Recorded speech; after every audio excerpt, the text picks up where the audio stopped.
All right, so day one in the books. Not your first rodeo, so your thoughts as you roll through day one. It's just fun to get the kids out there. I think it's very cliche, but it's true. I think no coach thinks they look good after the first day, but I think just the excitement and it's time now. Now it all matters, and it's in every day you can tell there's just a different focus in the kids because they know in 2 weeks we're playing a game, and so it's fun to see the school coming together. You got volleyball at practice, you got soccer at practice, you got all these people at practice, and it's just it kind of seems like, to me, this is the official start of the school year. That's kind of what I realized. It's kind of like whatever you say, whatever you want to about the state fair, kind of being the unofficial, official end of summer. Right. I think the second Monday in August kind of has that role. First time in 3 years we don't have a Davison under center on the offensive end.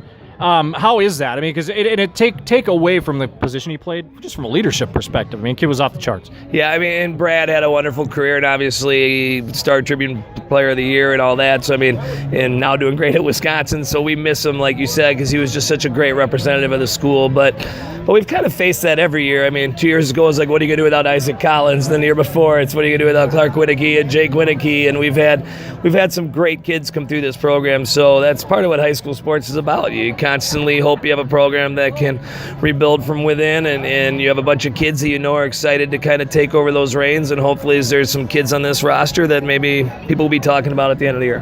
Who are some of those names? Just kind of walk us through. I mean, we kind of talked a little bit earlier, but Curtis Haugen on the offensive end now, and Jake Hansen from a defensive. He's set up to have a huge year. Yeah, I think last year, like when we had our team awards, the team voted Jake our defensive MVP as a junior. So it's good to have that coming back. Obviously, as a senior coming in, and then we have a lot of seniors that have had great careers and are in with Curtis Haugen and Adam Skogman and Ben Patchke and JT Awashika and Trent Tater and many. I mean, so we have some seniors, so we got good senior leadership, and hopefully there's some young kids that'll come up that have worked really hard, and I think this is going to be a team that's going to be the sum of its parts. I think, which I kind of think is neat. I think in the last few years we've had kind of names that everybody knew. I think there's going to be a lot of people going to the games having to look at their program wondering who everybody is, and I think that's kind of fun. And so hopefully, as Maple Grove Crimson, we'll be a great team.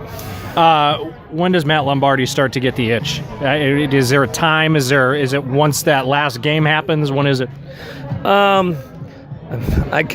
It's my hobby, so I guess I always have it. But I think but like I said, there's so many points of the year as coaches that we get to see that people aren't around for, that I think the itch kind of comes throughout. If kids invest their hearts and they put everything into it, and you see them in the off season growing, or they just do little things as men that you kind of see, that's what gives you the itch. I think it is a wonderful deal that we get to have a profession that we literally get to see kids develop, and I think so. The itch never leaves, because there's things you see in February that have just as big an impact as things you see in September.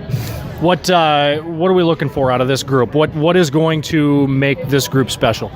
That's funny. It's what I said to them at the end of the practice today. I said there's going to be a lot of people that have doubts about him, because obviously we've lost some big names and things like that, and people don't know even who to circle on our roster. And I said, what's going to make you special? I challenged them, and I think that's something, as coaches, that's not our job to give them. That's what they have to create and find out themselves. And then once we get that, then it's our job to foster it, that it becomes something great. And so they're in the process right now of doing that. But hopefully, like I said, they're a team that plays hard, plays fast, is gritty. Every down, they're giving you everything they got, and as a team that those in the stands are proud to watch them. You're kind of going to revise the old role. You're going to go back to the defensive side of it. Not that really you ever left, but when I think about you as a coach, it's on the defensive end, and just having, just getting the absolute most out of your players. Are you excited to kind of put that hat back on? Yeah, it is fun. Like I said,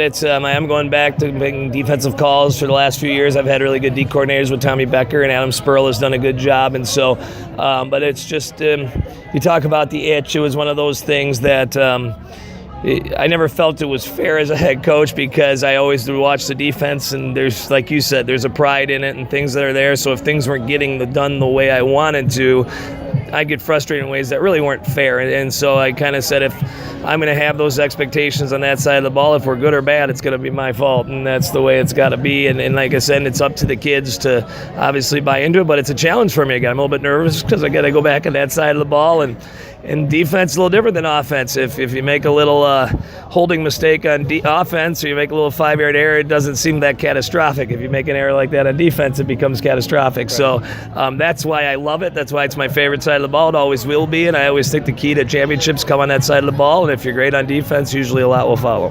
Do you kind of feel that that's the strength of this group based on what you have coming back?